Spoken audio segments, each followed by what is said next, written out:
تو دیکھیے اتنی ایسی چیزیں کہ جس کے لیے علماء نے ائمہ نے جانیں دی ہوں، اس کو کتنا زیادہ اہتمام کے ساتھ انجام دینے کی ضرورت ہے۔ اور سورہ مومن کی آیت نمبر 60 میں باقاعدہ اس کا عذاب بتایا گیا کہ ان الذین یستکبرون عن عبادتی سیدخلون جہنم داخرین۔ جو لوگ بھی عبادت کرنے سے اکڑتے ہیں، اکڑی تو ہے نا، اتنی سہولیات ہیں، اتنی آسانیاں ہیں، پھر بھی اس کو انجام نہیں دے رہے یا آخری وقت میں انجام دے رہے ہیں۔ جو لوگ بھی عبادتوں کو انجام دینے سے اکڑتے ہیں وہ عنقریب ذلت کے ساتھ جہنم میں داخل کیے جائیں گے۔ قرآن کی آیات ہے۔ تو اب آپ خود سوچئے کہ اتنی اہم ترین فریضہ، اس کو کتنی تیاری کی اس کی ہونی چاہیے اور کیسے تیاری کرنی چاہیے، یہ آج ہماری گفتگو کا عنوان ہوگا۔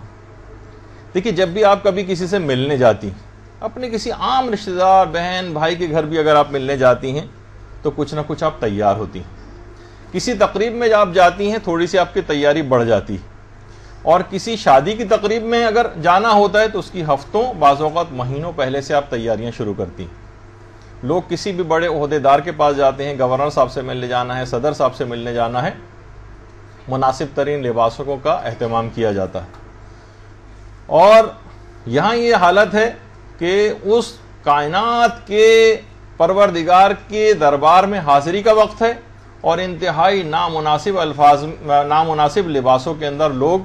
جو ہے وہ حتیٰ کہ بعض اوقات مساجد کے اندر دیکھنے میں آتے ہیں، گندے سندے، بدبو ان کے پاس سے آ رہی ہے، جسم ان کا میلا ہے بہت، اور گھروں کے اندر بھی مرد حضرات بہت ہی کم لباس میں بنیان پہن کر یا کسی بھی طرح سے اس طرح کے لباسوں کے اندر نمازیں پڑھتے ہیں۔ اسی طرح سے خواتین بھی گھر کے کام کاجوں میں مصروف ہیں، فوراً چادر لائی، اوڑھ لی، گندے سندے کپڑے ہیں ان کے، بہت سی چیزوں کا اہتمام نہیں۔ تو یہ پروردگار عالم کی انتہائی درگزری ہے کہ اس حالت میں بھی وہ آپ کی نمازوں کو کہتا ہے کہ نہیں تمہاری نماز باطل نہیں ہے، میں نماز کو صحیح گردانتا ہوں، لیکن بارگاہ خداوندی میں اس طرح کی تیاری کیے بغیر جو اس کے شایان شان ہے کسی اعتبار سے، اس کے بغیر ہی اس کے محضر کے اندر حاضر ہو جانا انتہائی بے ادبی۔ تو اگر آپ واقعی آپ کی چشم بصیرت واہ ہو جائے اور آپ کی جو برزخی آنکھ ہے وہ کھل جائے تو آپ حیران ہوں گے کہ کیا کیا اس موقع پر جس وقت آپ نماز کے لیے کھڑی ہوتی ہیں کیا کچھ ہو رہا ہوتا ہے آپ کے ارد گرد۔ اگر آپ کی وہ برزخی آنکھ کھل جائے، آپ کو احساس ہو جائے کہ کیا ہو رہا ہے، جو کہ ائمہ نے اپنی تعلیمات میں بتایا، جیسے کہ حضرت امیر المومنین علیہ الصلوۃ والسلام نے نہج البلاغہ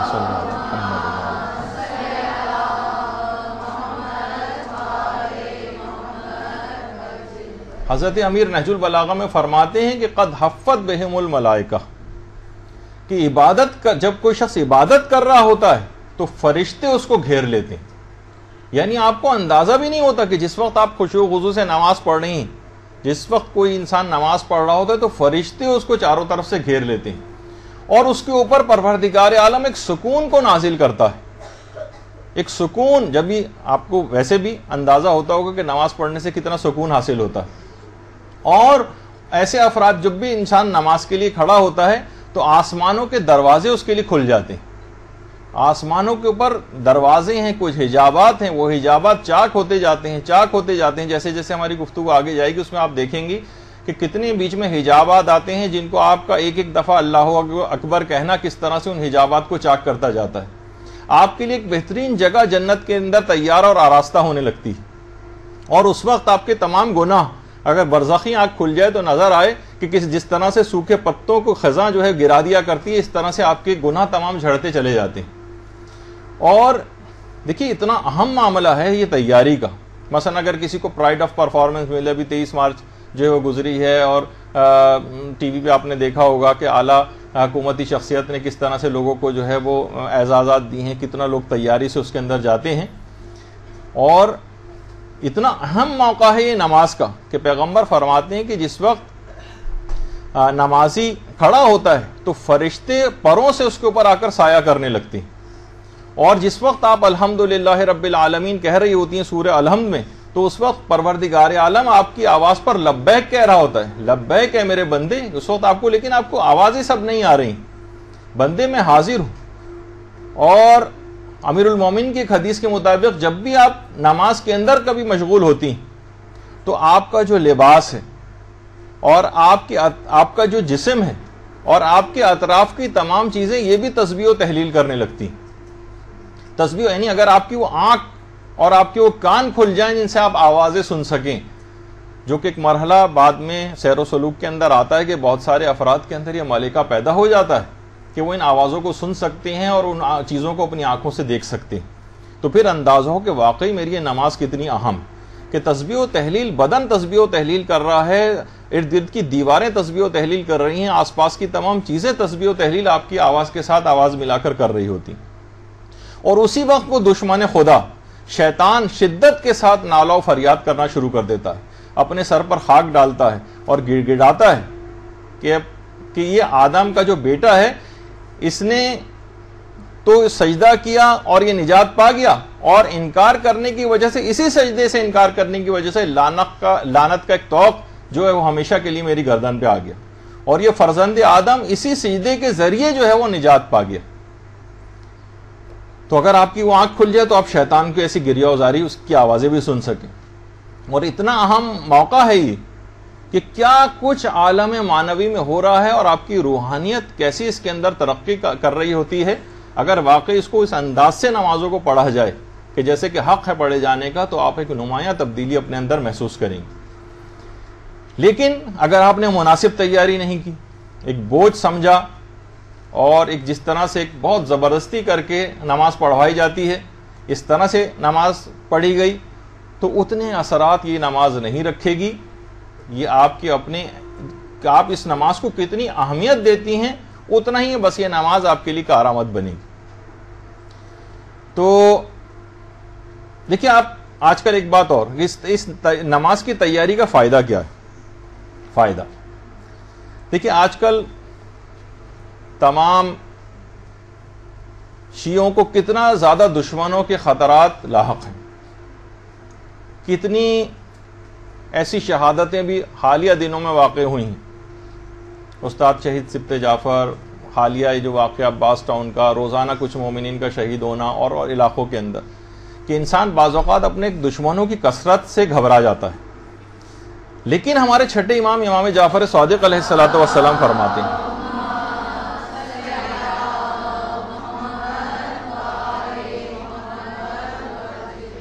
کہ ہمارے شیعوں میں سے جب بھی کوئی شخص، کوئی مومن نماز کے لیے اٹھتا ہے، نماز کے لیے، تو اس کے ارد گرد اس مومن کے تمام مخالفین کی تعداد کے برابر، سوچیے پوری دنیا میں آپ کے کروڑوں مخالفین، اس کے تمام مخالفین کی تعداد کے برابر فرشتے آ جاتے ہیں اور اس کی اقتدا میں نماز شروع کر دیتے ہیں اور اس کے لیے دعا کرتے رہتے ہیں۔ یعنی اتنا، یہ بھی آپ دشمنوں کی کثرت سے گھبرا رہی ہیں نا، اتنا ہی زیادہ آپ کے لیے فائدہ مند بات بھی ہے کہ امام فرماتے ہیں جب بھی کوئی شخص نماز کے لیے اٹھتا ہے مومنین میں سے، تو اس کے ارد گرد اس کے مخالفین کی تعداد کے برابر فرشتے آ جاتے ہیں جو اس کی اقتدا میں آ کر نماز پڑھتے ہیں اور اس کے لیے مسلسل دعا کرتے ہیں۔ تو اب آپ دیکھیے کہ اس کی تیاری کیسے کر رہی ہیں۔ تقریباً 20-25 جو ہے پوائنٹس ہیں کہ آپ کو جن کا خیال رکھنا ہے۔ نماز آج سے شروع نہیں ہو سکے گی، لیکن کچھ چیزیں ایسی ہیں کہ آپ کو اپنے ارد گرد ذرا نگاہ ڈالنی ہے اور ان چیزوں کو کوشش کرنا ہے کہ آپ پوری کر لیں نماز سے پہلے ہی، ایک لسٹ کی صورت میں بھی آپ کے پاس ایک چیز آ جائے۔ اچھا، اب سب سے پہلے ابتدا ویسے تو ہوتی ہے وضو سے۔ وضو کی ویسے تمام آداب، تمام شرائط جو وضو کی کلاسز ہو چکی ہیں، آپ میں سے اکثر کی اور کچھ کی ابھی ہو رہی ہیں، اس کے اندر ساری تفصیل وضو کے تمام مستحبات، آداب اور مسائل سب کچھ اس کے اندر آ چکے ہیں، تو لہٰذا میں اس کو دہراؤں گا نہیں۔ لیکن یہ کہ وضو سے نماز کی ابتدا ہوتی ہے، وضو کو مکمل آداب اور شرائط کے ساتھ بجا لانا چاہیے، تمام مستحبات کے ساتھ، اور جس کے اندر سے ایک ادب یہ ہے کہ نمازوں کے لیے جب بھی آپ تیاری کریں، تھوڑے سے کچھ وقت پہلے، نمازوں کا وقت آنے سے پہلے، مثلا اگر 1:45 اگر نماز کا وقت آ رہا ہے تو آپ 10 منٹ پہلے، 15 منٹ پہلے آپ وضو کر کے تیاری شروع کر دیں۔ یہاں تک کہ ایک روایت بھی ہے پیغمبر اسلام کی کہ جس نے نماز کا وقت آ جانے کے بعد وضو کیا، اس نے نماز کی بے احترامی کی، نماز کا وقت آ جانے سے پہلے پہلے آپ وضو کر لیں، وضو کی باقاعدہ تیاری شروع کر دیں. نماز کا وقت ابھی نہیں آیا، ابھی 10-15 منٹ باقی ہیں، پہلے ہی سے آپ کوشش کریں کہ تیاری، تاکہ نماز کا ایک پروٹوکول ہے. وقت اگر داخل ہو گیا پھر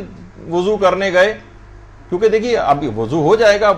بالکل ٹھیک ہے، لیکن ہمارا عنوان کیا ہے اوپر پڑھیے، اس کے اندر کیا بہترین نماز کیسے پڑھیں. تو ہم وہ پوائنٹس بتا رہے ہیں جس سے نماز بہتر سے بہتر. اور یہ بھی روایات کے اندر یہ بھی بات آئی ہے کہ مسواک اگر کر لیا جائے تو 40 ایسی نمازوں سے بہتر ہے کہ جو بغیر مسواک کے پڑھی جائیں. اور مسواک عام طور پر صرف انگلی کو وضو میں دانتوں کے اوپر پھیر لینا،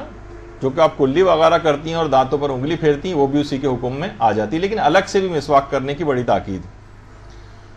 اچھا، جتنا بھی وضو میں آپ کا خشوع و خضوع ہوگا اتنا ہی آپ کا نمازوں میں خشوع و خضوع ملے گا. کوشش کریں کہ وضو کے اندر بہت سی چیزیں، مستحبات، مستحب دعائیں، ان کا اگر آپ نے خیال کر لیا تو یہ لازمہ اس بات کا بنے گا کہ آپ کو نمازوں کے اندر بھی خشوع و خضوع حاصل ہوگا. البتہ ایک احتیاط وضو میں اور کر لی جائے. عام طور پر گھروں میں ذرا سی لاپرواہی کی جاتی ہے، لیکن اس کا اثر نماز پہ پڑ سکتا ہے. یعنی اس کے ثواب میں کمی ہو سکتی ہے، یا آپ ایک نامشروع یا غیر اخلاقی کام آپ سے ہو جاتا ہے. عام طور پر لوگ گھروں میں خیال نہیں کرتے، اور وضو کے لیے یا مسجد میں بھی ہوتا ہے، وضو خانوں میں کسی کی بھی چپل پہنی اور باتھ روم میں چلے گئے اور وہاں سے چھپ چھپ کرتے ہوئے گیلے پاؤں لے کے مثلا وہاں سے واپس آ رہے ہیں. کسی بھی شخص کو اچھا نہیں لگے گا کہ جو ہے اس کے چپل وغیرہ کو اس طرح سے گیلا کیا جائے. تو اگر ہو تو کوشش کریں، اگر اتنا ہی اس کو گیلا ویلا کرنے کا شوق ہے تو اپنی چپل لے کر جائیں، کسی اور کی چپل پہن کے نہ جائیں. ورنہ کیا ہوگا کہ نماز کی ابتدا ہی جو آپ نے وضو سے کی ایک نامناسب کام، یا ہو سکتا ہے حرام بھی ہو جائے، اگر اس کی اجازت نہ ہو، اس سے آپ نے ابتدا کی. دوسری اہم بات یہ ہے جس کا آپ کو نماز میں خیال کرنا ہے کہ ہمیشہ آپ کا جسم اور لباس بہت صاف ستھرا ہو، خاص طور پر جسم بھی صاف ستھرا ہو. عام طور پر لوگ خیال نہیں کرتے، بس خواتین بھی انہوں نے چادر ایک اوپر پہنی اور گھر کے کاموں میں کے درمیان ہی ہو جائے گی نماز، سب صحیح، لیکن ہم بہترین نماز بتا رہے ہیں کس طرح سے ہوگی. جسم سے مثلا بدبو آ رہی ہے، پسینہ آ رہا ہے، کوئی اور ہے، یعنی آپ اس انداز سے، یعنی کہ بارگاہ خداوندی میں حاضری کا وقت آ گیا، تو گندے جسم کے ساتھ خاص طور پر پاؤں کے سلسلے میں لوگ احتیاط نہیں کرتے. پورے گھر میں ننگے پاؤں اس طرح سے گھوم رہے ہیں، نیچے سے پاؤں گندے ہیں، خاک آلود ہیں، اسی میں ہی نماز پڑھنے کے لیے کھڑے ہو گئے. یہ اتنا مناسب نہیں ہے. ہمیشہ صاف ستھرا جسم کے ساتھ نماز پڑھنی. اور تیاری، دیکھیے اتنی اہمیت ہے نماز کی تیاری کے حوالے سے کہ باقاعدہ وسائل الشیعہ میں ہمارے ساتویں امام موسی کاظم علیہ الصلوۃ والسلام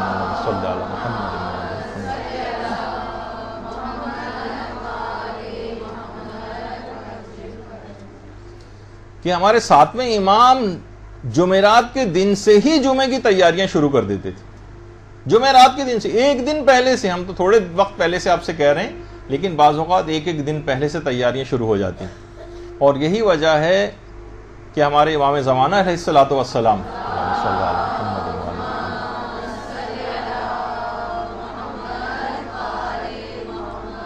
اپنے ظہور کے بعد جب آئیں گے تو کوفہ کو وہ اپنا دارالخلافہ یا کیپٹل بنائیں گے،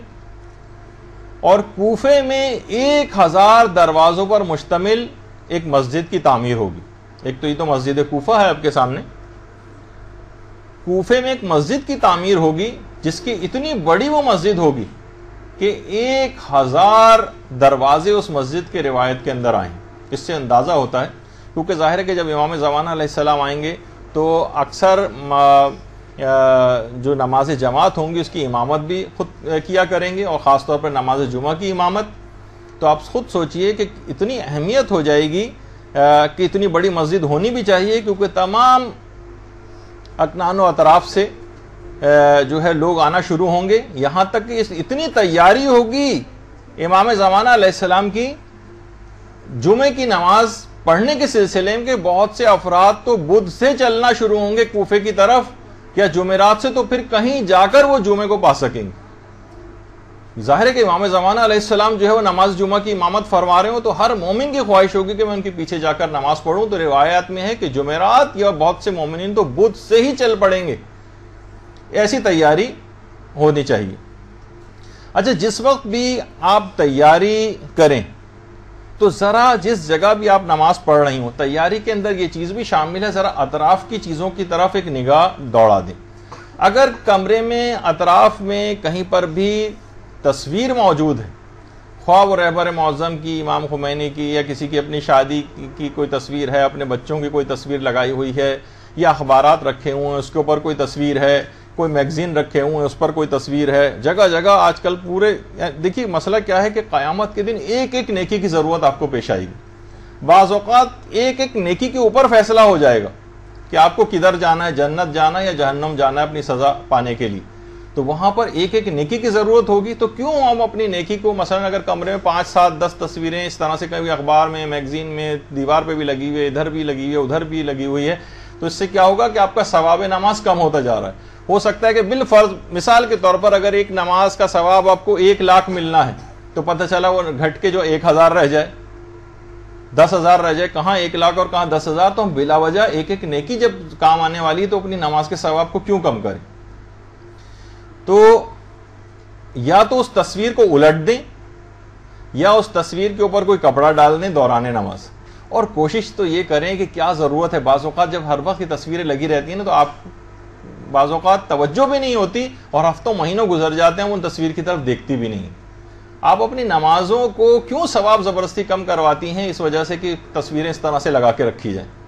جب کراہیت ہے اس کے اندر، جب آپ کی نمازوں کا ثواب کم ہو رہا ہے۔ تو بہرحال امام خمینی بھی سیرت میں یہ تھا کہ کسی بھی جگہ جاتے تھے تو اگر قالین کے اوپر، ایران میں اس طرح کی بہت سی چیزیں قالین پر جس پر جاندار کی تصویر وغیرہ ہوتی تھی اس قالین کو اٹھوا دیتے تھے اور کمرے میں جا کر ادھر ادھر کا معائنہ کرتے تھے، جہاں کوئی تصویر نظر آتی تھی اس پہ جا کے یا تو کپڑا ڈالتے تھے یا اس کو الٹ دیتے تھے۔ تو اسی طرح سے اچھا اب تصویر یا تو کسی بھی جاندار مثلا کسی جانور کی ہو، بعض اوقات اس طرح کی بھی تصویریں ہوتی ہیں تو یہ بھی اسی حکم میں آئے گی جو آپ کے نماز کے ثواب کو کم کرے گی۔ یا مثلا کسی انسان کی تصویر ہو، خاص طور پر سب سے پہلے میں ایک مسئلہ یہ بتا دوں کہ موجودہ مجتہدین میں سے آغا آیت اللہ خامنہئی کو چھوڑ کر، رہبر معظم کو چھوڑ کر سارے تقریباً مجتہدین یہ بات کہتے ہیں کہ کمرے میں کسی بھی جگہ تصویر اگر لگی ہوئی ہے، چاہے آپ کے پیچھے ہے، دائیں ہے، بائیں ہے، سامنے ہے، ہر جگہ نماز مکروہ کر دے گی۔ البتہ رہبر معظم آیت اللہ خامنہئی یہ بات بیان فرماتے ہیں کہ اگر صرف سامنے تصویر ہو، جیسے کہ اس تصویر کے اندر بھی آپ کو نظر آ رہا ہے، سامنے کوئی تصویر ہے نمازی کے سامنے، وہ صرف نماز کو مکروہ کرتی ہے۔ ورنہ اگر نمازی کے پیچھے جو ہے کوئی تصویر لگی ہوئی ہے اور نمازی آگے نماز پڑھ رہا ہے تو ان کے فتوے میں نماز مکروہ نہیں، یا اطراف میں بھی ہے اور سامنے نہیں ہے تب بھی نماز مکروہ نہیں۔ بہت سے لوگ ہو سکتا ہے اعتراض کرتے، کیونکہ انٹرنیٹ وغیرہ پہ یہ تصویریں ہیں تو یہ پتہ چل جائے کہ ان کا فتویٰ اصل میں یہ ہے کہ دائیں بائیں یا پیچھے اگر ہو تو یہ والا مسئلہ نہیں ہے، البتہ سامنے اگر ہو تو صرف مکروہ ہے۔ لیکن جو اور مجتہدین ہیں وہ یہ فرماتے ہیں کہ نہیں، کمرے میں کسی بھی جگہ کوئی تصویر ہے تو نماز کا ثواب کم ہو جائے گا اور مکروہ ہو جائے گا۔ خود امام خمینی کی اپنی سیرت میں بھی یہ بات ملتی ہے، جیسے میں نے پچھلی دفعہ بھی آپ کی خدمت میں ان کا واقعہ پیش کیا تھا کہ جب وہ کویت جلا وطن ہو رہے تھے، عراق کی گورنمنٹ ان کو نکال رہی تھی اور وہ کویت جا رہے تھے، تو رستے میں جب کویت کی سرحد کے قریب پہنچے تھے تو جو امام خمینی کے جو ساتھی تھے وہ تو امیگریشن وغیرہ کے پروسیجرز کے لیے مصروف عمل ہو گئے کاروائی میں۔ امام خمینی نماز کے کمرے کی تلاش میں نکلے کہ میں کس جگہ جا کر نماز پڑھوں۔ ایک کمرے میں گئے، وہاں دیکھا کہ فوراً کمرے سے باہر آ گئے، اس کمرے کے اندر صدام کی تصویر لگی ہوئی تھی۔ تو ایک تو وجہ اور بھی تھی کہ ایسی جگہ پہ جہاں پہ ایک ظالم کی تصویر لگی ہو، لیکن خود تصویر کے حوالے سے بھی وہاں سے فوراً باہر نکل کے آئے اور کہا یہاں تصویر لگی ہوئی ہے، یہاں پہ نماز مکروہ ہے۔ کوئی کسی دوسرے کمرے کی تلاش کی گئی اور پھر وہاں پر جا کر انہوں نے نماز پڑھی۔ اچھا اسی طرح سے اگر اطراف میں آپ دیکھیں کہ مثلا آپ آئینے کے سامنے کھڑے ہو کے نماز پڑھ رہی ہیں جس میں آپ کو اپنا عکس نظر آ رہا ہے، اس صورت میں بھی آپ کی نماز مکروہ ہو جائے گی۔ آپ کو نماز کی تیاریوں میں ذرا اطراف کا جائزہ لینا ہے کہ کوئی ایسی چیزیں تو یہاں پہ نہیں جو میرے ثواب نماز کو کم کرے۔ تو شیشے کے سامنے کھڑے ہو کر نماز پڑھنا یا بہت سی ڈریسنگ ٹیبلز وغیرہ ہوتی ہیں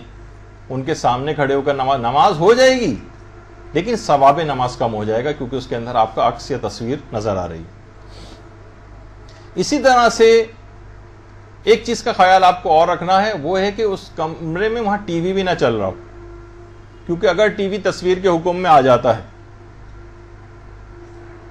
اور جس طرح آئینے کے اندر جو تصویر ابھر رہی ہے جب وہ تصویر کے حکم میں آ رہی ہے تو امکان زیادہ اس کا پایا جاتا ہے کہ ٹی وی کے اندر بھی جو تصویریں آ رہی ہیں بھی اسی حکم میں ہوں گی، تو لہٰذا اگر جس کمرے میں ٹی وی چل رہا ہے تو وہاں پر بھی نماز پڑھنا ثواب نماز کو کم کرے گا۔ اسی طرح سے بہت سارے گھروں میں بچے ہوتے ہیں اور ان بچوں کے اپنے کھلونے ہوتے ہیں، یا اس طرح سے جو مجسمہ نما جو کھلونے ہوتے ہیں، وہاں پہ بھی یہی مسئلہ رہے گا اور ثواب نماز آپ کا کم ہو سکتا ہے، تو کیوں اپنے نماز کے ثواب کو کم کیا جائے۔ اور اسی طرح سے بچیوں کی گڑیوں وغیرہ کا بھی مسئلہ، ڈالز، تو آپ دیکھیں کہ کتنی ساری یہ سب چیزیں بکھری ہوئی کمرے کے اندر اطراف میں نظر آ رہی ہیں جو آپ کی نماز کے ثواب کو کم سے کم تر کر بناتی چلی جا رہی ہیں، اور ہمیں اپنے نقصان کا ذرا سا کسی کی جیب سے بٹوا نکالتے ہوئے 10 روپے کا نوٹ گر جائے تو ہر آدمی بھاگا ہوا آتا ہے اور کہتے ہیں ارے ارے یہ دیکھیے آپ کے 10 روپے گر گئے نیچے، اور آپ بڑا شکریہ ادا کرتے ہیں کہ بہت شکریہ آپ کا، اور یہاں اتنے بڑے بڑے آپ کے اتنا نقصانات پہ نقصان ہوئے چلے جا رہے ہیں، لیکن کوئی ایک دوسرے کو روکتا ٹوکتا نہیں، اور اگر روک بھی دیں تو کہتا ہے کون سے چیز واجب و حرام والا تو مسئلہ نہیں ہے نا بھائی، یہ لاس بھی تو آپ کا کتنا بڑا، جو اچھے کاروباری حضرات ہوتے ہیں وہ زیادہ فائدے کر کبھی نہیں حاصل ہوتا، 1 کروڑ کے بجائے آدھا کروڑ منافع ہوا ہے ان کو تب بھی اس کو لاس شمار کرتے ہیں۔ تو بہرحال ان اطراف کا جائزہ لیجیے کہ اس طرح کی کوئی چیز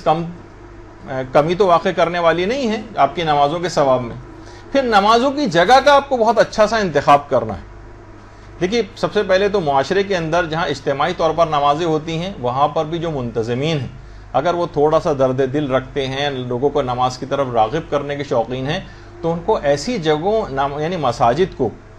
اور جس جگہ بھی نماز ہو رہی ہے نماز خانے بنے ہوئے ہیں، ایسی جگہ اس کو بنانا چاہیے کہ لوگوں کو دل لگے وہاں آنے میں۔ ایسی جگہیں ہم نے دیکھی ہیں نماز کے سلسلے میں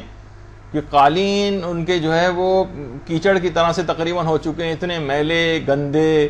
بجری اس کے اندر بھری ہوئی ہیں، چیونٹیاں وہاں پہ چل رہی ہیں، بڑی مشکل سے آدمی جو ہے نا وہاں پہ نماز پڑھے اور فوراً سوچتا ہے کہ بھاگ جائے یہاں سے۔ تو نمازی جو اپنی نماز کی جگہ کا جو ہے وہ انتخاب آپ کوشش کریں کہ اچھے سے اچھا ہو، جو واقعی رکھتے ہیں، حتیٰ کہ علماء تک باقاعدہ ایسی جگہوں کا اہتمام کرتے ہیں، جھاڑویں لگاتے ہیں، صفائیاں کرتے ہیں وہاں کی، کہ محضر خدا سمجھے دربار خدا ہے، یہاں پر خدا کے دربار میں حاضری دینی ہے، اس کو کتنا صاف اور بہترین بنانا چاہیے۔ تو اچھی سے اچھی جگہ جو واقعی اس کا خیال رکھتے ہیں کہ ایسا ہو کہ لوگ یہاں پر آئیں تو ان کا واپس جانے کو دل نہ چاہے، تو ایسی کوشش کرنی چاہیے کہ ہم ایسی جگہیں اجتماعی طور پر ہوں کہ جہاں پر لوگوں کا دل لگے۔ اسی طریقے سے جہاں لوگ باتیں کر رہے ہیں، خشوع خضوع بہت کم ہو رہا ہے، یہ ثواب آپ کا بہت کم ہوا چلا جا رہا ہے، یا ایسا کا کوئی کمرہ ہے کہ جہاں پر مثلا آپ نے ایسی جگہ جا کر نماز پڑھنی، اس کا بھی آپ کو خیال کرنا چاہیے کہ بالکل کمرے کی کھڑکی جو روڈ کے قریب جو ہے جہاں سے ٹریفک کا بہت زیادہ شور آ رہا ہے، لوگوں کی باتوں کی آواز آ رہی ہے، کہیں ریڈیو چل رہا ہے، ٹی وی زور سے چل رہا ہے، وہاں پر آواز آ رہی ہے، ایسی جگہوں پہ نماز پڑھنا یہ خود آپ کے خشوع خضوع کو کم کرے گا، اور خشوع خضوع کم ہوگا تو آپ کا ثواب نماز بھی کم ہو جائے گا۔ یہاں تک کہ پیغمبر اسلام کے ایک صحابی تھے جو اپنے باغ میں، اپنا ذاتی باغ تھا اور اس میں نمازیں پڑھ رہے تھے کہ چڑیوں کی چہچہاہٹ کی آواز کان میں آئی، ذرا سا توجہ کم ہو گئی، بعد نماز احساس ہوا کہ میں تو چڑیوں کی چہچہاہٹ کے اندر اس کی وجہ سے میرا خشوع خضوع نماز کا کم ہو گیا، بعد نماز پورا باغ راہ خدا میں صدقہ کر دیا، صرف اس وجہ سے کہ اتنا بڑا میرا نقصان ہونے جا رہا ہے صرف اس باغ کی وجہ سے۔ تو وہ ان کو اس بات کی اہمیت کا احساس تھا، خاص طور پر ایسی جگہ جہاں پر شور شرابہ زیادہ ہو رہا وہاں پر نماز نہیں پڑھنی چاہیے۔ جیسے میں نے پچھلی دفعہ بھی مثال دی تھی، امام خمینی جب ترکی میں تھے تو وہاں انہوں نے باقاعدہ بعد میں آ کر لوگوں سے کہا کہ میں نے وہاں دیکھا تھا کہ وہ نماز جمعہ میں خود جاتا تھا، 5,000 5,000 افراد وہاں پر موجود ہوتے تھے، اہل سنت کی جو نماز جماعت ہوتی تھی، اور کہہ رہے ہیں کہ مجھے 5 کلمات تک سننے کو نہیں ملتے تھے وہاں پر، یعنی اتنی خاموشی کے ساتھ اور خشوع خضوع کے ساتھ جو ہے وہ میں دیکھتا تھا لوگوں کو نماز پڑھتے۔ تو بہت سے لوگوں کو سرزنش کی ہے ان کی بات بتا کر کہ آپ کو بھی ایسی جگہوں کا انتخاب کرنا چاہیے، کوشش کرنی چاہیے کہ زیادہ شور شرابہ وغیرہ نہ ہو، ورنہ دماغ وہاں لگ جائے گا اور آپ کا ثواب نماز کم ہوگا۔ اور کوشش یہ کرنی چاہیے کہ جس جگہ بھی، جو آپ گھر میں بھی کوئی بھی جگہ یا مصلی اپنا بنائیں، اسے کوشش کریں کہ وہ آرام دہ اور بہتر سے بہتر ہو۔ دیکھیے پیغمبر اسلام کے ان اصحاب کا جن کا میں نے سب سے پہلے لیکچر میں ذکر کیا تھا کہ وہ جو گرم ہو چکی ہوتی تھی اور دہک رہی ہوتی تھیں، کنکریاں ان کو پھونکے مار مار کے اس کے اوپر سجدہ کرتے تھے ٹھنڈا کر کے، وہ والا ہمارا تو ایمان ہم اپنے اندر نہیں پاتے، عیش پرستی کے اتنے عادی ہیں. تو ہمارے لیے تو ضروری ہے کہ نمازوں کی طرف راغب کرنے کے لیے کہ ہمیں اپنے نفس کو سہولیات مہیا کریں. اب بہت سے لوگ یہ ہو سکتا ہے کہیں گے بھئی تو آپ مزید عیش پرستی کی طرف ان کو لے جا رہے ہیں. نہیں، کیونکہ یہ آج کل ہو گیا ہے ایمان کی یہ حالت، تو اس میں ہم کہیں گے نہیں انتہائی سخت یا بہت پتلی سی نماز جائے نماز جو ہے اس کے اوپر کھڑے ہو کر پڑھو جس میں گھٹنے بھی آپ کے جو ہے وہ سخت زمین کے اوپر جو ہے وہ آپ خود پریشان ہو جائیں گے اور چاہیں گے کہ 4 منٹ کی نماز 2 منٹ میں ختم کر کے میں یہاں سے جاؤں. نہیں، آرام نرم اور ملائم جو ہے وہ آپ کوشش کریں کہ ایسی جانماز اس کا انتخاب کریں. اور کوشش یہ بھی کریں کہ دبیس سی ذرا جائے نماز ہو، موٹی ہو، خوشنما بھی ہو، موٹی بھی ہو. بہت سے رگز ایسے آتے ہیں، جائے نماز عام طور پر نسبتاً پتلی ہوتی ہیں، لیکن رگ جو ہوتے ہیں جو کارپیٹ والے ہوتے ہیں جائے نماز کی سائز کے بھی ملتے ہیں، وہ آپ نرم ملائم آرام دہ دبیز اس طرح کے لے لیں نماز کے لیے، تاکہ اس پر زیادہ دیر آپ بیٹھ کر ذکر خدا کر سکیں، زیادہ دیر نمازوں کو دے سکیں، کمفرٹیبل ہو. یہی وجہ ہے کہ دیکھیے کیوں روزوں کے اندر اس بات کا اہتمام کیا جاتا ہے کہ وہاں کے کارپیٹس آپ دیکھتی ہیں کتنے نرم ملائم، مزہ آتا ہے. لوگ بہت سے ایک اعتراض بھی لوگ کرتے ہیں جس کا ابھی موقع نہیں ہے، انشاءاللہ کسی اور موقع پر علماء نے جو اس کے جوابات دیے آپ کی خدمت پیش کروں گا کہ ائمہ کے روزوں پر مثلا سونا کیوں لگایا جاتا ہے، ائمہ کے روزوں کو اتنا پرشکو کیوں بنایا جاتا ہے، ائمہ خود تو انتہائی سادہ زندگی بسر کرتے تھے، کیا یہ مناسب نہیں کہ یہاں کا سونا اور آرائشیں نکال کر غریبوں کے اندر تقسیم کر دی جائیں اور اس کو بالکل عام سا رکھا جائے. ایک اعتراض ہوتا ہے اپنے صاحبان ایمان کی طرف سے. تو بہت سے اس کے جوابات ہیں جس میں ایک اشارہ صرف کرتا ہوا گزر رہا ہوں کہ علماء نے کہا کہ لوگوں کو یہاں پر کمفرٹ مہیا کرنا ہے، لاگے لوگوں کو یہاں پر دل لگے، زائرین کو یہاں پر آرام مہیا کیا جا سکے تاکہ وہ زیادہ سے زیادہ بہتر طریقے سے اپنی عبادت کو انجام دے سکے. ورنہ آپ کو کل کو کہیں گے کہ یہاں سے اے سی بھی سارے اکھاڑ دیے جائیں، جب یہاں پنکھوں کی بھی، جب پنکھوں سے کام چل سکتا ہے، ہو سکتا ہے بہت سے افراد کہیں کہ ائمہ کے زمانے میں کون سے پنکھے ہوتے تو پنکھے بھی نکال دیے جائیں، اور اس زمانے میں تو قبر مبارک کے اوپر ایسی کوئی چھت وغیرہ بھی ابتداً شاید نہیں تھی، تو یہ پورا ہر چیز ہی مسمار کر دی جائے معاذ اللہ، تو یہ تو سلسلہ پھر کہیں پر رکے گا ہی نہیں. تو آپ کو ایسی جگہیں جب خود وہاں کے اپنے روزوں کے اندر اس بات کا اہتمام ہے کہ جب اچھے سے اچھی آپ کو کارپیٹ انتہائی نرم ملائم، تو گھروں میں بھی ایسا انتظام کیا جا سکتا ہے. اور بچوں کے حوالے سے بھی یہ بات بہت اہم ہے. چھوٹے بچے ہیں ان کو تو پورا ماحول آپ کو دینا پڑے گا.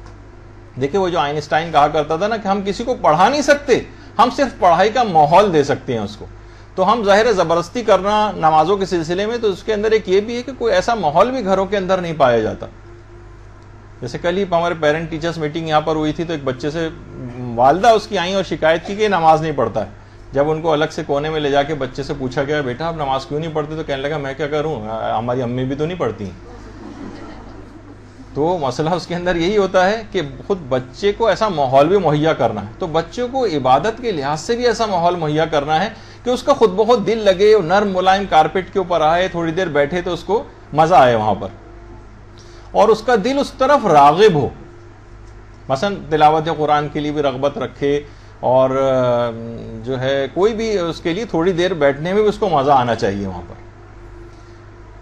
اور بعض اوقات اتنا ہو کہ بعض اوقات آپ وہاں لیٹ کے آرام بھی کر سکیں. مثلا بعض اوقات نماز کے بعد تھکاوٹ ہو رہی ہے تو تعقیبات کے درمیان ہی لیٹے لیٹے آپ تعقیبات پڑھ لیں، لیکن وہ جگہ تو ایسی ہو، لیکن ایک بہت ہی پتلی سی ایک جائے نماز پھٹی پرانی میلی سی، اس کے اوپر کسی کا بھی لیٹنے کو دل نہیں چاہے گا. لیکن اگر کوئی ایسا آپ نے اس نماز کی جگہ کو ایسا بنا رکھا ہو تو پھر واقعی پھر مزہ بھی آئے گا آپ کو وہاں پر لیٹنے میں بھی، آرام کرنے میں بھی. اسی دوران ہی آپ تسبیحات لیٹے لیٹے پڑھ لیں، ضروری نہیں کہ بیٹھ کے ہی پڑھی جائیں.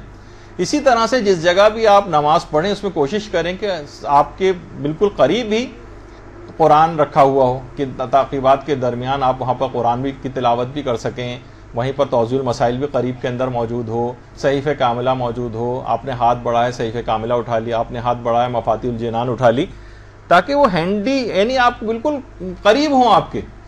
آپ کی ریچ میں ہو. یہ نہ ہو کہ وہ ادھر جانا ہے دوسرے کمرے، وہاں سے شیلف سے نکال کے کون پڑھے تو پھر وہ کبھی موقع آئے گا ہی نہیں. وہیں پر ہی اس بات کا اہتمام ہو نماز کی کیسی جگہ کو ضرور گھروں کے اندر مقرر کرنا چاہیے. اور علماء یہ بھی فرماتے ہیں کہ نماز کو اگر آپ کو بہتر سے بہتر بنانا ہے تو کوشش یہ کریں کہ جس جگہ بھی آپ نماز پڑھیں، نماز کی تیاری میں چیز شامل ہے کہ وہ جگہ نسبتاً تاریک ہو. نسبتاً پوری گھوپ اندھیرے کی بات نہیں کر رہا، اس میں تو کراہیت بھی ہو سکتی ہے. تاکہ خشوع خضوع زیادہ ہو. یعنی آپ نسبتاً اگر وہ جگہ ذرا وہاں روشنیاں کم ہوں تو وہ بہت بہتر ہے, روشنی کم. اور باقاعدہ شہید ثانی نے تو اپنی کتاب اسرار الصلاۃ میں لکھا ہے کہ کم روشنی والی جگہ خاص طور پر بہت زیادہ بہتر ہے نمازوں کی ادائیگی کے لیے. یعنی جتنی بھی چیزیں اصل میں آپ کو نظر آتی ہیں نا, اتنی ہی چیز آپ کی توجہ ڈسٹریکٹ ہوتی, یعنی آپ کی توجہ ہٹ جاتی ہے. جتنی چیزیں آپ کو نظر آئیں گی, کوئی نماز عام طور پر یہ بھی مسئلہ آگے چل کر کبھی آئے گا کہ بہرحال کہ نمازوں کو آنکھ بند کر کے پڑھنا یا کھول کر پڑھنا اس کے سلسلے میں, لیکن یہ کہ بہرحال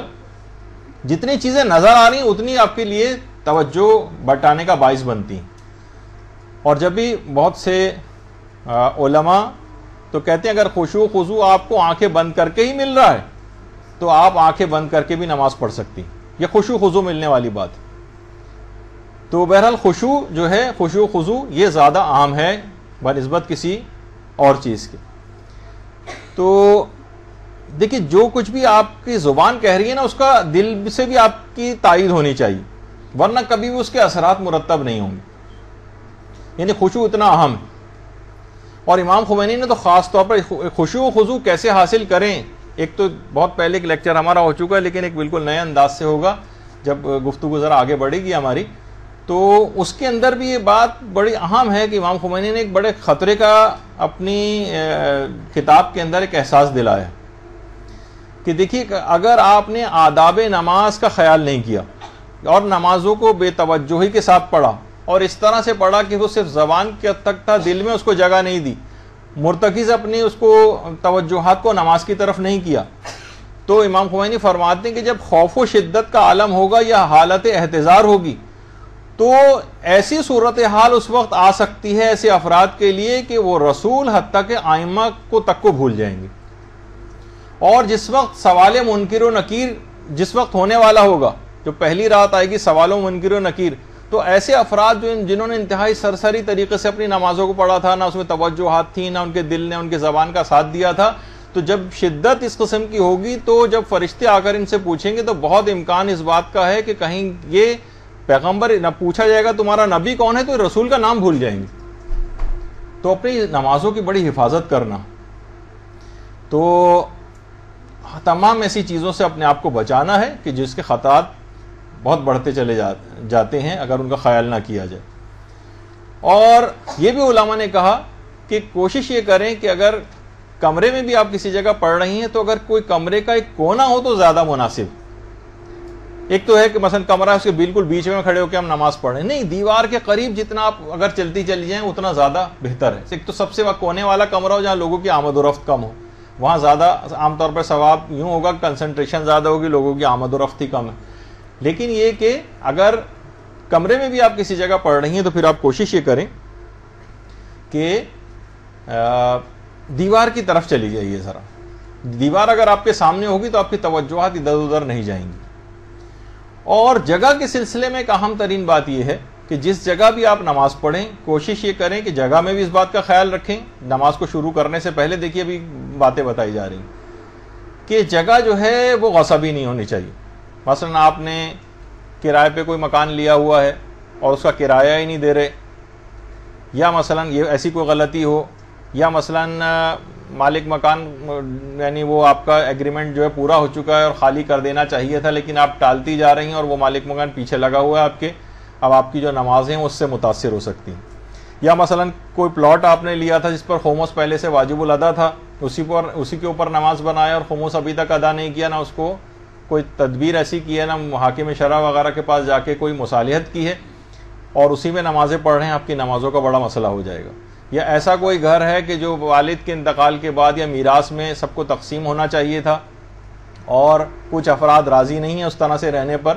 تو اگر کسی بھی وارث کا حق اگر مارا گیا ہے اور کچھ افراد اس پر قبضہ کر کے بیٹھے ہوئے ہیں تو اب بھی وہاں نمازوں کا بہت بڑا مسئلہ ہو جائے گا.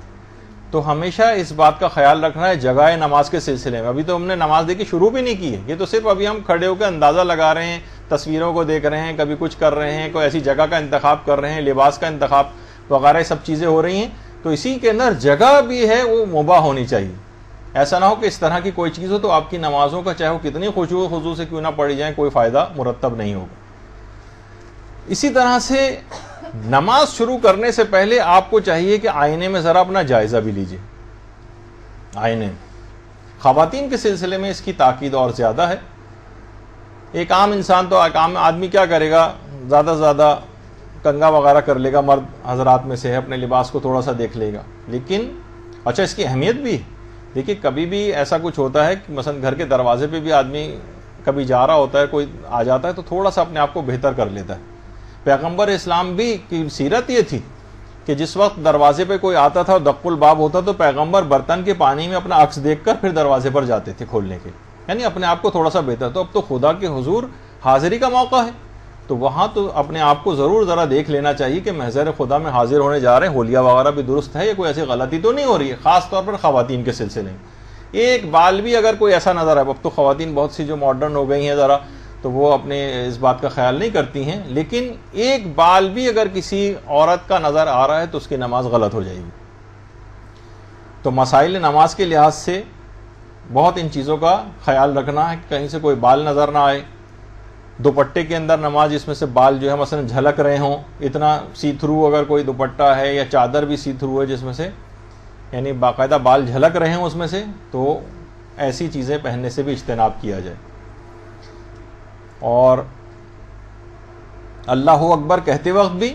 کوشش یہ کریں, ایک تو بالوں کا بھی مسئلہ ہے, دوسرا کلائی کا بھی مسئلہ ہے. یعنی ایسا نہ ہو کہ آپ اللہ اکبر کہنے کے لیے ہاتھوں کو اوپر اٹھائیں اور قمیض تھوڑی سی آپ کی جو بھی آپ نے پہنی ہوئی ہے وہ اوپر ہو جائے اور آپ کی کلائی وغیرہ ظاہر ہو جائے.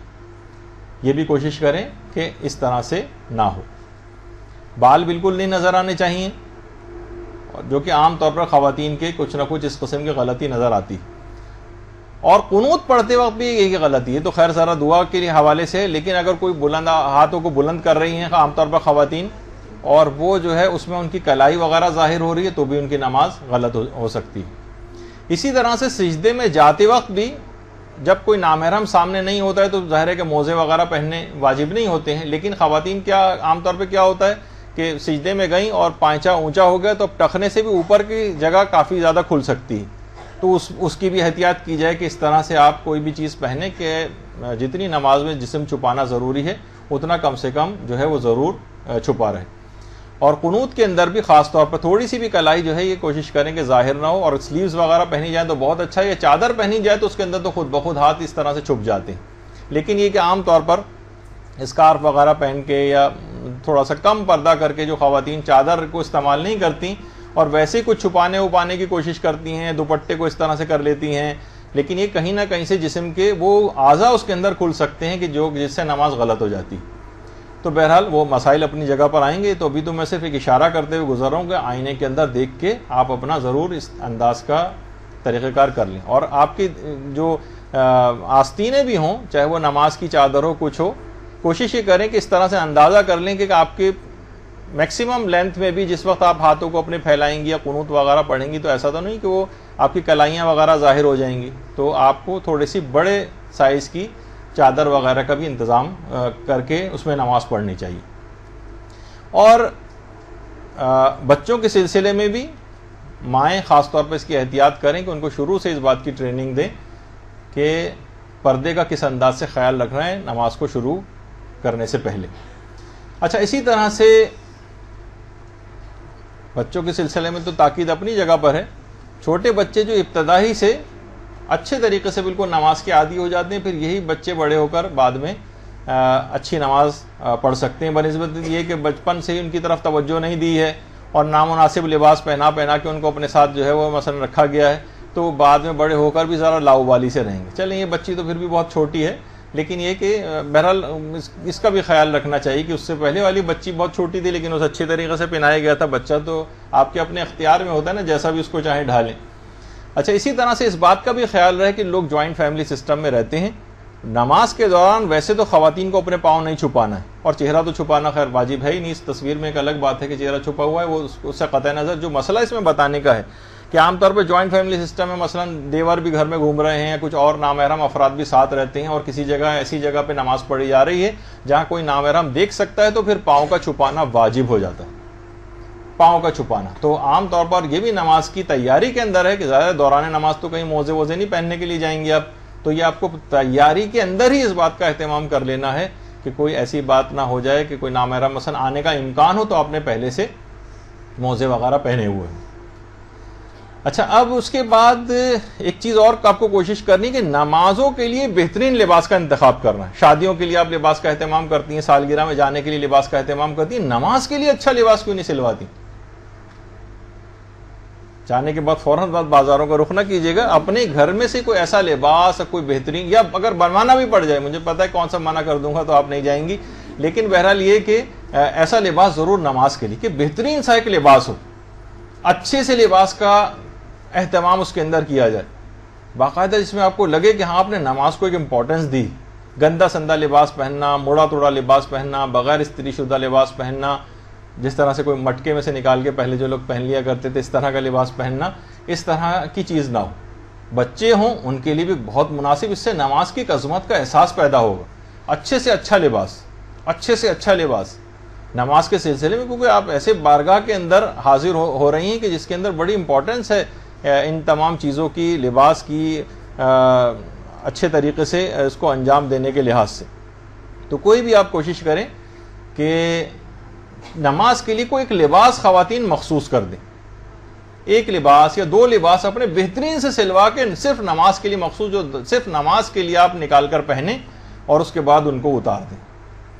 بہترین لباس۔ اچھا، اسی طرح سے مردوں کے حوالے سے بھی ایک بات کہی جا سکتی ہے کہ مرد حضرات بھی عام طور پر گھروں میں جس طرح سے بھی چاہیں وہ نماز شروع کر دیتے ہیں، ہو تو جاتی ہے، لیکن وہ بھی اگر جیسے کندورہ وغیرہ ہوتا ہے عرب حضرات جو پہنتے ہیں، یہ گھر میں بالکل ایک تیار حالت میں رکھا ہو، اس کو خوشبو وغیرہ لگائی ہوئی ہو، اس کے اندر صاف ستھرا ہو، نماز کے لیے گئے پہلے اس کو پہنا اور اس کے بعد پھر جا نماز پر آ کر نماز شروع کر دی، تو صاف ستھرا لباس ہوگا۔ اچھا، جب الگ سے ایک لباس پہنتا ہے نا تو آدمی ذرا کانشیس ہوتا ہے، نماز کو ایک امپورٹنس ملتی ہے۔ یہ تمام چیزیں وہ سب باتیں بتائی جا رہی ہیں نماز کی تیاری میں، جس سے نماز کو ایک امپورٹنس ملے گی۔ اور تو کوشش یہ کریں کہ اچھے سے اچھا اس انداز کا لباس ہو، وہ جیسے کہ ہمارے ابھی آپ نے دیکھا کہ کتنی پردے کی بھی احتیاطیں نماز کے دوران تھیں، یہاں تک کہ مجتہدین سے پوچھا بھی گیا کہ اگر گھر میں کوئی بھی نامحرم موجود نہیں ہے تو ہم صرف خدائی کے بارگاہ میں تو نماز پڑھ رہے ہیں، اور خدا سے زیادہ ہمارا محرم کون ہے، تو کیا ہم اس میں پردے کی اگر ذرا خلاف ورزی ہو جائے تو چل جائے گا؟ نہیں چلے گا۔ پروردگار اپنے سامنے آپ کو اسی طرح سے جس طرح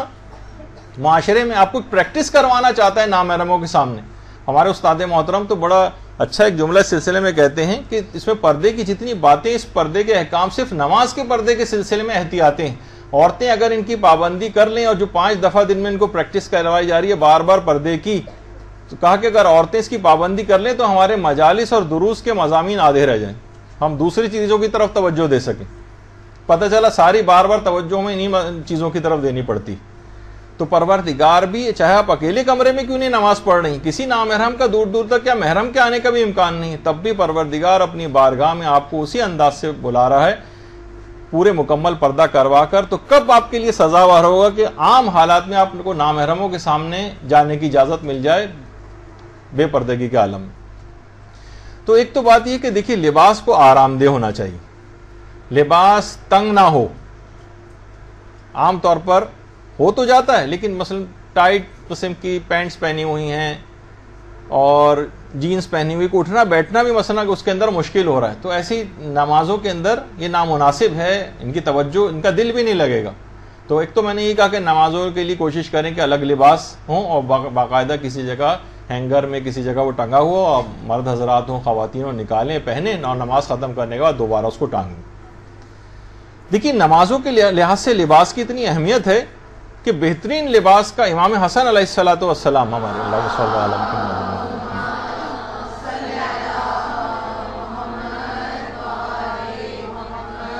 این نمازوں کے وقت اتنا بہترین لباس کا انتخاب کرتے تھے اپنے لیے کہ اکثر لوگ پوچھتے تھے کہ مولا اتنا بہترین لباس پہن کے آپ نماز پڑھ رہے ہیں؟ تو امام فرماتے تھے، ان اللہ جمیل و یحب الجمال، خدا خود بھی خوبصورت ہے اور وہ خوبصورتی اور زیبائی کو پسند کرتا ہے۔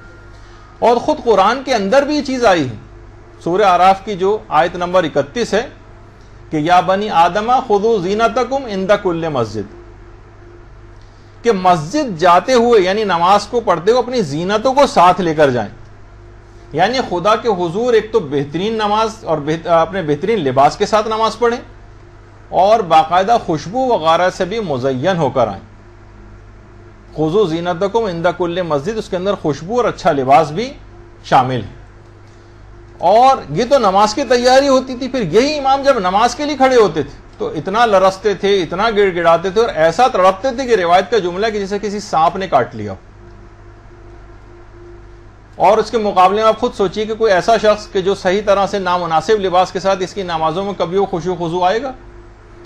اور یہاں تک کہ آئمہ اپنے 20-20 30-30 سال جن لباسوں کے اندر، یعنی لباس سے جب لباس مخصوص ہوگا نماز کے لیے جبھی تو اتنا عرصہ چلے گا، اپنے لباس مخصوص لباسوں کو انعام کے طور پر دیا کرتے تھے. دیبل خزائی کہ جب انہوں نے وہ خاص ایک اشعار کہے تھے تو امام نے ان کو جو ایک تو پیسے بھی انعام میں دیے تھے اور اس کے علاوہ اپنا ایک پیراہن جس میں امام نے کتنے سال تک نمازیں پڑھی تھی وہ انعام میں دیا تھا. اور یہی وجہ ہے. اور پھر اس کے بعد دیبل خزائی جب اتنا بابر اصل میں خود اس لباس کے اندر جو نمازوں میں پہنا جاتا ہے اتنی کرامت پیدا ہو جاتی ہے اس لباس کے اندر کہ دیبل جب وہ ایک تو خود خیر امام کا لباس تھا، دیبل کی بیوی نابینا تھی، وہ گھر لے کر گئے اور اس لباس کو اس کی آنکھوں سے لگایا، دیبل کی بیوی کی بینائی اسی وقت بحال ہو گئی.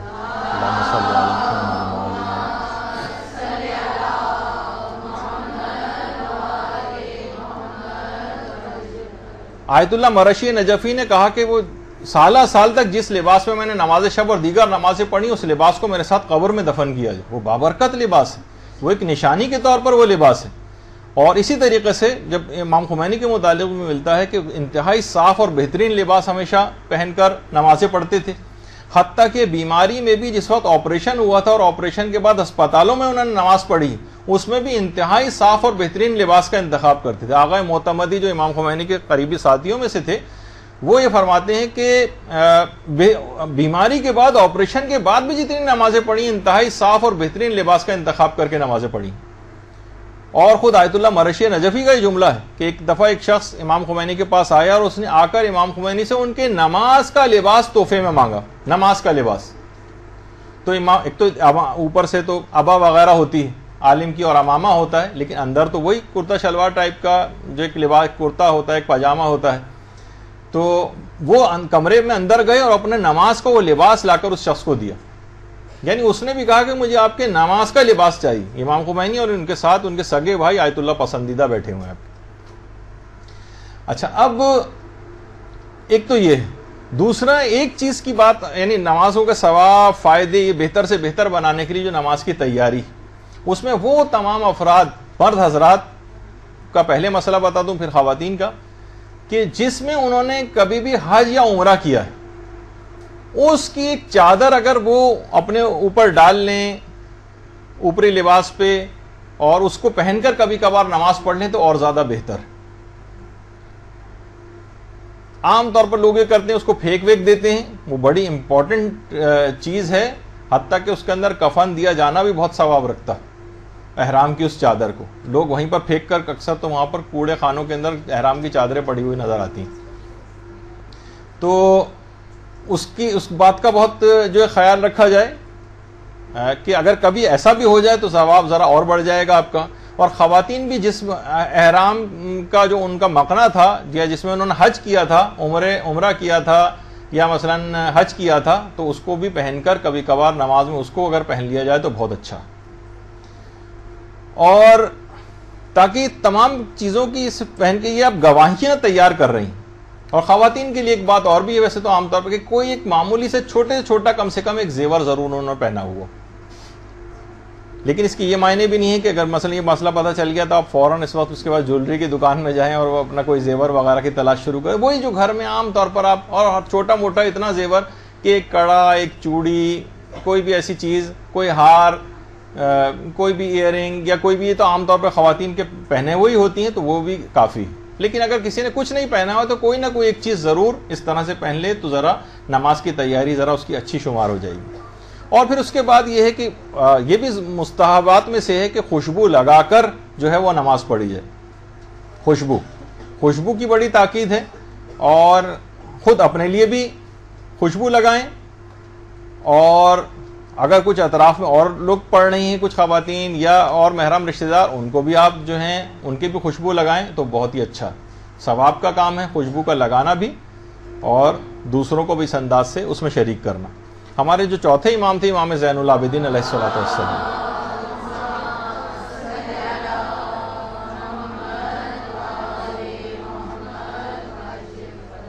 کہ جب بھی امام نماز کا ارادہ کرتے تھے اور مصلی پر آتے تھے، آپ اپنے ساتھ جو مصلی ہوتا اس مصلی کے اندر ہی ایک عطر کی شیشی رکھی ہوتی تھی، اور اسی عطر سے اپنے آپ کو معطر کرتے تھے اور پھر نماز جو شروع کرتے تھے۔ اور کبھی بھی امام خمینی کے متعلق بھی ملتا ہے کہ ان کے مصلی میں بھی ایک عطر کی چھوٹی سی شیشی وہ ضرور ان کے پاس ہوتی تھی۔ اور نجف میں بھی جس وقت وہ جلا وطنی کی زندگی گزار رہے تھے تو جب نماز شب کے لیے چھت پہ جاتے تھے تو ہمیشہ عطر کی شیشی اوپر ساتھ لے جاتے تھے۔ دیکھیے یہ بھی کر سکتے تھے کہ نیچے سے عطر لگایا اور اوپر چلے گئے اور نماز شروع کر دی، نہیں، عطر کی شیشی اپنے ساتھ شاید ہر نماز سے پہلے تھوڑا سا عطر ضرور لگاتے ہوں۔ اور یہ بھی چھٹے امام نے جملہ ارشاد فرمایا ہے کہ اس نماز کی نسبت یہ 70 گنا زیادہ ثواب رکھتی ہے والی نماز جو وہ تمام نمازیں جو بغیر عطر کے پڑھی جائیں، یعنی ان سے کہیں زیادہ 70 گنا ثواب یہ نماز رکھے گی کہ جو عطر لگا کے پڑھی جائے۔ تو ہم کیوں اپنے ثواب کو کم کریں، کیوں نہ زیادہ سے زیادہ ثواب کو بڑھائیں، اور کوشش یہ کریں کہ جب بھی آپ، جیسے بھی ہم نے کہا کہ وقت آنے سے 10-15 منٹ پہلے وضو کر لیں، تو یہ بھی کریں کہ جس وقت بھی آپ کا نماز کا ارادہ ہو آپ اس وقت سے تقریباً 5-10 منٹ پہلے، 3 منٹ پہلے، 4 منٹ پہلے آپ مصلی کے اوپر آ جائیں اور تھوڑی سی دیر تلاوت قرآن کر لیں۔ دیکھیے میں نے اس سے پہلے بھی بات بتائی تھی کہ امام خمینی تو تقریباً آدھے گھنٹے پہلے آ کر اور تلاوت قرآن میں مشغول ہو جاتے تھے۔ آدھے گھنٹے بعد نماز کا وقت آنا ہے، وضو کیا اور اس کے اوپر آ گئے مصلی پر اور اس کے بعد تلاوت قرآن شروع کر دی۔ تو یہ تمام اقدامات اس وجہ سے ہو رہے ہیں کہ آپ کو نماز میں آپ کی رغبت ہو، آپ کا دل لگے، ورنہ ایک بہت بے ادبی ہوگی، بے احترامی ہوگی، دل آپ کا متوجہ ہو جائے نماز کی طرف۔ یہی وجہ ہے کہ جب امیر المومنین جب آتے تھے نماز کے لیے، اللہم صلی علی محمد وعلی محمد،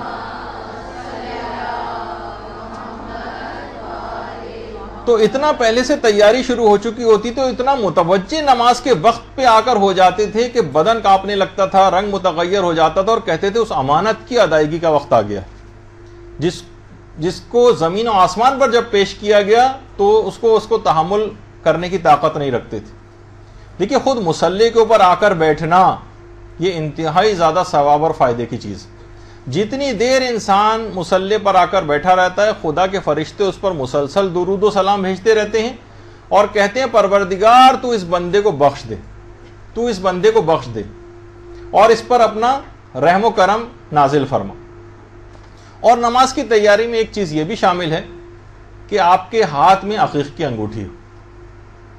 عقیق کی انگوٹھی، اور اگر آپ نے عقیق کی انگوٹھی پہنی ہوئی ہے اور دوران نماز آپ کے ہاتھ میں ہے تو اس کا بہت زیادہ ثواب اور فائدہ ہے۔ اور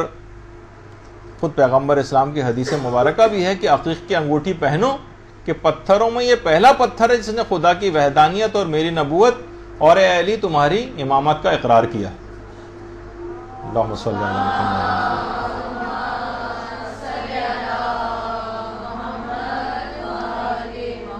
اور جو عقیق پہن کر نماز پڑھی جائے گی وہ 40 ایسی نمازوں سے افضل ہوگی جو بغیر عقیق کے کوئی شخص پڑھتا۔ تو اپنے ثواب میں نماز کو آپ زیادہ سے زیادہ کرتی چلی جائیے، بڑھاتی سے بڑھاتی چلی جائیے۔ بہت زیادہ اس کے ثواب اور فائدے عمومی زندگی کے اندر بھی ہیں کہ آپ کی ساری حاجتیں پوری ہوتی ہیں، خاص طور پر جب آپ قنوت جب پڑھتی ہیں اور ہاتھ میں عقیق ہوتا ہے تو وہ دعا آپ کی جلدی قبول ہو جاتی ہے۔ اور اتنا وقت نہیں ہمارے پاس، ورنہ اپنے خاص نظر کرم سے پروردگار نے عقیق کا یہ پتھر پیدا کیا تھا، تو اس کے بہت ثواب اور فائدے روایات کے اندر بیان ہوں۔ اور اس کے بعد ایک چیز بڑی اہم ہے، وہ یہ کہ جب بھی آپ کبھی نماز شروع کریں تو ذرا قبلے وغیرہ کا صحیح تعین ہونا چاہیے، قبلہ صحیح پتہ ہونا چاہیے۔ بہت سارے گھروں کے اندر ہم نے بڑی لاپرواہی سلسلے میں دیکھی ہے۔ عام طور پر علماء سے، مجتہدین سے سوال بھی پوچھا گیا کہ کیا یہ کافی ہے کہ ہم عرفاً جو قبلہ ہو اس کی طرف رخ کر کے نماز پڑھ لیں؟ یعنی لوگ عام طور پر کسی گھر جاتے ہیں بھائی قبلہ کہاں، کہتے ہیں یہ رہا قبلہ، اور آپ دیکھتے ہیں کہ بعض اوقات اگر تو مجتہدین کی طرف سے جواب آیا کہ عرفاً نہیں چلے گا بلکہ دقت نظری سے کام لینا پڑے گا، دقت نظری۔ یعنی ورنہ آپ دیکھتے ہیں کہ ایک ہی گھر میں ایک صاحب جو ہے کسی طرف رخ کر کے پڑھ رہے ہیں 10-15 ڈگری، دوسرا آدمی دوسری ویریشن کے ساتھ پڑھ رہا ہے، تیسرے آدمی سے کو دیکھ رہے ہیں وہ ذرا تھوڑا سا اور زیادہ ٹیڑھا ہوا ہے، تو ایک ہی گھر کے اندر اتنی زیادہ ویریشن. تو کوشش یہ کرنی چاہیے کہ نماز کو شروع کرنے سے پہلے قبلہ صحیح طور پر، اور عام طور پہ بڑے قبلہ نما جو ہے آرام سے ملتے ہیں، کوئی زیادہ اتنے مہنگے بھی نہیں ہوتے، 100 150 200 روپے کے ملتے ہیں، اور عام طور پہ اب تو جا نمازوں وغیرہ کے اندر خود قبلہ نما ہے. اور جو آپ کے خود یہ سیل فون ہے اس کے اندر سافٹ ویئر کو ایک ڈاؤن لوڈ کر لیں، جو خود ہی جس جگہ بھی ہوں گے وہیں پہ آپ کو قبلہ اسی وقت بتا دے گا. تھوڑی سی کسی بھی بچے کو بھی دے دیں تو وہ سافٹ ویئر کو ڈاؤن لوڈ کر دے گا آپ کے سیل فون میں. تو یہ عام طور پہ ہوتا ہے، ایک دوسرے سے کو بلکہ شیئر بھی کروانا چاہیے کہ بالکل ایگزیکٹلی جو کوشش کریں کہ قبلے کی زیادہ بہتر سے بہتر سمت جو ہے وہ پتہ چلا سکے. تو یہ خود نماز کی اپنی تیاریوں میں یہ چیز شامل ہے. اور امام خمینی تو اتنا زیادہ اس بات کے قائل تھے کہ اپنے تمام امور حتیٰ کہ وضو بھی وہ قبلہ رخ ہو کر کرتے تھے، وضو بھی. اور بعض اوقات کبھی کبھار ایسا ہوتا تھا کہ اگر مثلا قبلے کی طرف پشت ہے، مثلا بیسن یا نل ایسی جگہ پہ لگا ہوا ہے کہ جہاں وضو کرنے کے لیے آپ کو پشت قبلہ ہونا پڑے گا، تو ان کا طریقہ کار تھا کہ چلو میں پانی لیتے تھے اور گھومتے تھے، قبلہ رخ ہوتے تھے اور اس کے بعد وضو کرتے تھے. تو جب اتنا زیادہ آپ نے ویسی باتھ روم کے اندر پانی بہایا ہوا اور کیچڑ کر رکھی ہے، تو اگر قبلہ رخ ہو کے اگر تھوڑا سا پانی نیچے گر جائے گا تو کون سا فرق پڑے گا، اتنا زیادہ ثواب بھی تو ملے گا آپ کو. تو بہرحال تو اور علماء نے ایک چیز بات اور کہی ہے کہ نمازوں کو شروع کرنے سے پہلے کوشش یہ کریں کہ اپنے سب کو معاف کر دیں، جن جن لوگوں نے بھی آپ کا قصور کیا ہے، تاکہ پروردگار بھی آپ کے اوپر رحم کرے، اور جو آپ نے پروردگار کے قصور کی ہیں پروردگار بھی اس کو معاف کرے. تو سب لوگوں سے اپنے دل کے تمام کینے اور حسد کو نکال دیں. جن لوگوں کے لیے الخصوص آپ کے دل میں کینہ محسوس ہوتا ہو، آپ کہیں کہ میں نے اپنے بھی تمام اس کے اوپر حقوق معاف کیے ہیں، اور بعض اوقات اس کے لیے دعا بھی کر دیں جس نے آپ کے کبھی حق میں کوتاہی کی ہو. تو آپ خود دیکھیں گے کہ بڑے عجیب و غریب اثرات اس کے ہوں گے. خود آپ کے نمازوں کے اندر بہت زیادہ آپ کو دل لگے گا، اور آپ کی نمازیں حد کمال تک پہنچیں گی. اور ایک بات اور جو علماء نے خاص طور پر نمازوں کو شروع کرنے سے پہلے جس بات کا آپ کو خیال رکھنا ہے کہ دیکھیے جو مستحب نمازیں ہیں ان کو تو آپ کوشش کریں کسی ایک جگہ نہیں بلکہ مختلف جگہوں کے اوپر پڑھیں، کبھی ایک کمرے میں، ایک ہی کمرے میں، کبھی ایک جگہ پر، کبھی دوسری جگہ پر، کبھی تیسری جگہ پر. اس کو فکس نہ کریں. مستحب نمازوں میں متعدد جگہ ہوں، کیونکہ یہ تمام زمین کی جتنی جگہ ہوں گی جہاں آپ نے سجدے کیے ہوں گے یہ آپ کو گواہی کے طور پر قیامت میں کام آئیں گے. لیکن جتنی واجب نمازیں ہیں اس میں علماء یہ بات بیان فرماتے ہیں کہ اس کے لیے کوشش کریں کہ کوئی ایک جگہ مقرر کر لیں، کیونکہ اس کی امپورٹنس اس جگہ کے اندر ایک ایسی برکت ہو جاتی ہے کہ بہت سے مسائل کے اندر کہ جس جگہ وہ شخص نماز پڑھتا تھا حالت احتضار میں، اگر اس جگہ لے جایا جائے تو اس کی جان آسانی سے نکل جائے گی. پھر چاہے حالت احتضار کے بعد تو انتقالی ہو جانا ہے تاکہ اس سختی کو جو ہے وہ موت کی وہ کم کیا جا سکے. اگر گھر کے اندر وہ شخص نماز اور گھر میں انتقال ہو رہا ہے، عام طور پہ تو جو صورتحال ہوتی ہے اس میں ہسپتالوں میں انتقال ہوتا ہے، لیکن کوشش یہ کریں کہ اگر گھر میں کسی کا انتقال ہو رہا ہے تو جس جگہ وہ نماز پڑھتا تھا اگر ممکن ہو سکے تو وہاں پر لے جایا جائے، تو بہت آسانی کے ساتھ اس کی جو ہے وہ جان نکل جائے گی. اچھا، اسی طرح سے کوشش یہ کریں کہ جب بھی کبھی نماز کے لیے کھڑے ہونا چاہیں تو گھر میں کوئی بچہ ہو اس کو بھی اپنے ساتھ ضرور لے لیں. کسی کی اپنی اولاد ہے، چھوٹے بہن بھائی ہیں، ان کو بھی اپنے ساتھ ضرور لے لیں، کیونکہ سورہ اعراف کی جو 31ویں آیت اس سے پہلے ابھی آپ نے پڑھی کہ یا بنی آدم خذوا زینتکم عند کل مسجد، کہ جب بھی تم نماز کے لیے یا مسجد کے لیے نکلو تو اپنی زینت کو اپنے ساتھ لے لو. تو اب زینت کے کئی احتمالات علماء نے پیش کیے کہ زینت سے کیا مراد ہے. ایک تو وہی ہے کہ صاف ستھرے کپڑے وہ زینت کے اندر آتے ہیں، اور یہ کہ خود خوشبو کا لگانا یہ بھی زینت میں آتا ہے. اور ایک احتمال علماء نے یہ بھی کہا کہ کوئی مسجد جانے کا تذکرہ ہے تو بہرحال اس میں یہ کہ اچھے امام جماعت کا انتخاب یہ خود مسجد کی زینتوں میں سے ایک چیز ہے.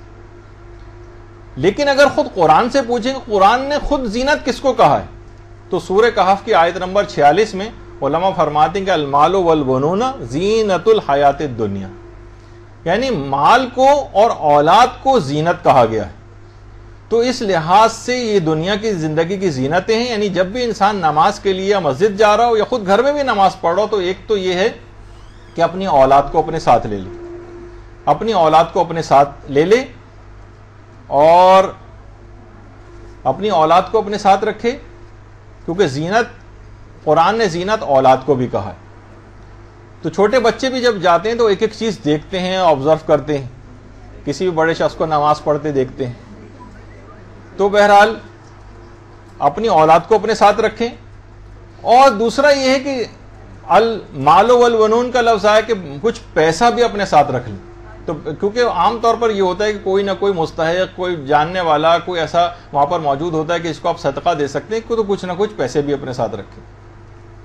تو دیکھیے اتنی زیادہ اس بات کی امپورٹنس ہے کہ جب بھی کبھی نماز کے لیے کھڑے ہوں تو کوشش یہ کریں کہ کوئی نہ کوئی بچوں کو تاکہ عادی بنانے کے لیے اپنے ساتھ نماز پڑھوائی جائے۔ اور کیسے نماز میں تمام چیزوں کا جب خیال رکھ رہے ہیں تو کیسے اس ہستی کو فراموش کیا جا سکتا ہے کہ جس کی وجہ سے آج ہم اس قابل ہوئے کہ نماز بچی ہوئی ہمیں نظر آ رہی ہے، یعنی ہمارے امام حسین علیہ الصلوۃ والسلام،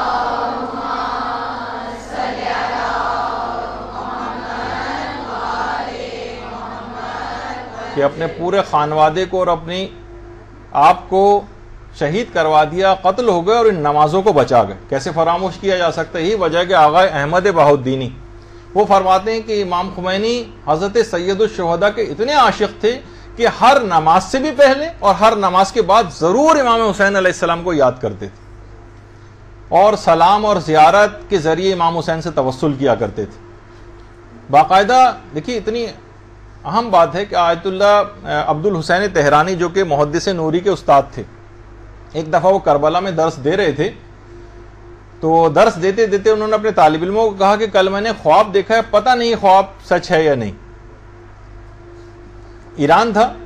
کہہ رہے ہیں کہ اس زمانے میں قاجار خاندان کی حکومت تھی ایران پر۔ کہا کہ میں نے خواب میں دیکھا کہ قاجار شہزادوں میں سے ایک شہزادہ مرزا عبد النبی خان جو تھوڑے دیر عرصے پہلے مر گیا ہے، اسے میں نے خواب میں دیکھا کہ بہت خوش و خرم ہے، جبکہ مجھے اچھی طرح سے پتا ہے کہ کوئی اچھا آدمی نہیں تھا، وہ ایک برا آدمی تھا۔ میں حیران ہوا کہ اس کو اتنا بلند مقام کیسے حاصل ہو گیا، اتنا خوش و خرم یہ برزخ زندگی میں کیسے؟ تو میں نے اس سے پوچھا کہ تم تو ایک اچھا آدمی نہیں تھے، پھر تمہیں مقام کیسے ملا؟ تو اس نے کہا کہ ہاں میں یقیناً برا آدمی تھا، لیکن طالقان میں میری کان تھی، وہاں کی جتنے بھی آمدنی ہوتی تھی میں نے وہ امام حسین کی مجالس کے لیے وقف کر رکھی تھی۔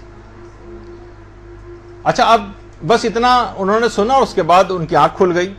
تو مجمع میں ان کے شاگردوں میں سے طالقان ہی کے ایک عالم دین موجود تھے جن کا نام تھا ملا نظر علی طالقانی، جو خود طالقان کے تھے۔ کہا کہ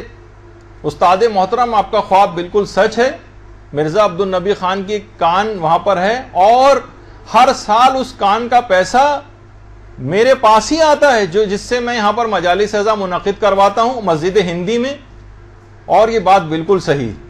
تو اس کا مطلب یہ ہوا کہ دیکھیے امام حسین علیہ الصلوۃ والسلام، یعنی کوئی شخص بہت برا بھی ہے، صرف ان کی مجالس اعضاء کا اہتمام کرتا ہے، تو عام زندگی میں بھی ان کو مجالس کے ذریعے یاد رکھنا ہے۔ اور جس وقت نماز کے لیے کھڑے ہوں تو کتنی درسوں میں پہلے بھی آ چکا ہے کہ السلام علیکہ یا ابا عبداللہ الحسین کہیں، اور اس کے بعد پھر جو ہے وہ نماز کو شروع کریں اور ہمارا سلام ہو امام حسین علیہ الصلوۃ والسلام پر۔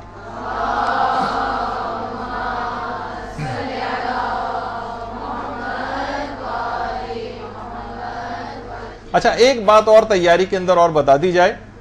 وہ یہ ہے کہ جب آپ ہر چیز کو دیکھ رہی ہیں اطراف میں، تو کوشش یہ کریں کہ نمازوں میں جو آپ کی سجدگاہ ہے ذرا اس کی طرف بھی دیکھ لیجیے۔ اگر گندی سندی، کالی اور میلی سجدگاہ ہے تو نماز تو دیکھیے ابھی تھا نا کہ معراج مومن پہ آپ کو لے جاتی ہے، تو رکشے میں بیٹھ کے تو معراج پہ نہیں جا سکتا نا آدمی، تو وہ تو اس کے لیے اچھے کوئی چیز ہونی چاہیے۔ تو سارے نماز کی سب چیزیں جو ہیں وہ جس پہ سجدہ ہو رہا ہے وہ نہ وہ کالی ہونی چاہیے نہ میلی، بلکہ صاف ستھری پاکیزہ ایسی سجدگاہوں وغیرہ کا انتخاب آپ کریں، تو اس پہ خود آپ کو سجدہ کرنے میں مزہ آئے گا اور باقاعدہ آپ کا دل لگے گا۔ یا تو اس کو صفائی کا انتظام رکھیں، ہر تھوڑے دن بعد جب کچھ اس میں میل وغیرہ آنے لگے یا کالی ہونے لگے تو اس کی صفائی کا احترام، یا پھر دوسرے سجدہ کا۔ اور ایک چیز اور کہ نمازوں کے اختتام پر آپ اپنی نمازوں کا جو ثواب ہے اس کو اپنے زندہ یا مردہ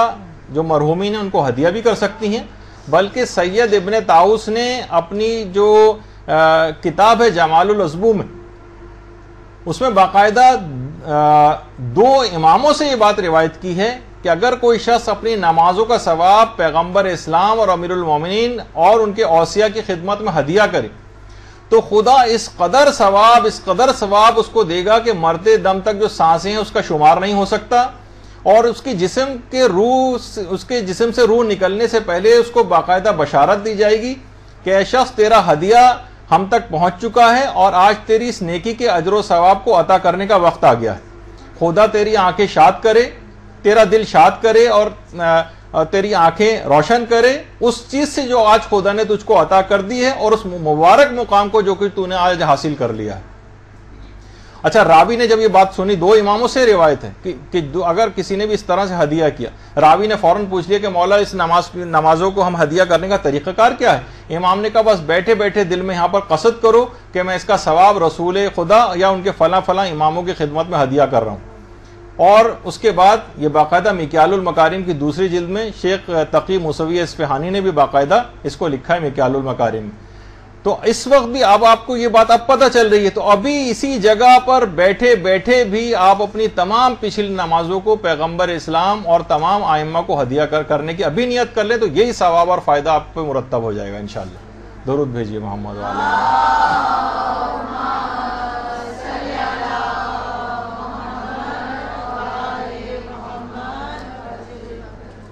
اگرچہ ایک بات اور بہت اہم آج رہ گئی، لیکن کیا کریں کہ وقت بہرحال ختم ہو گیا ہے، لیکن انشاءاللہ کوشش کریں گے کہ جی ہاں، واجب نمازوں کو بھی ہدیہ کیا جا سکتا ہے،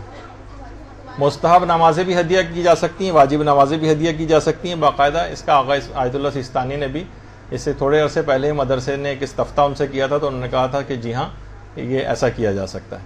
اچھا، اب بس یہاں پر آج ہماری نماز کے تیاری کے سلسلے میں صرف ایک بات بس رہ گئی، جو انشاءاللہ اگلی دفعہ اس کو شروع میں لے کر آئیں گے، اور اگلی دفعہ سے براہ راست ہم نماز کو شروع کر دیں گے۔ اب یہ تو آپ نے دیکھا کہ ہم نے صرف نماز کی تیاری کی ہے، ارد گرد اپنا جائزہ لیا اور اطراف کی چیزوں کا جائزہ لیا، جس میں پورا درس ختم ہو گیا۔ انشاءاللہ اگلی دفعہ سے ترتیب وار مرحلے وار گفتگو شروع ہو جائے گی۔ وصلی اللہ علی محمد وآلہ الطیبین الطاہرین۔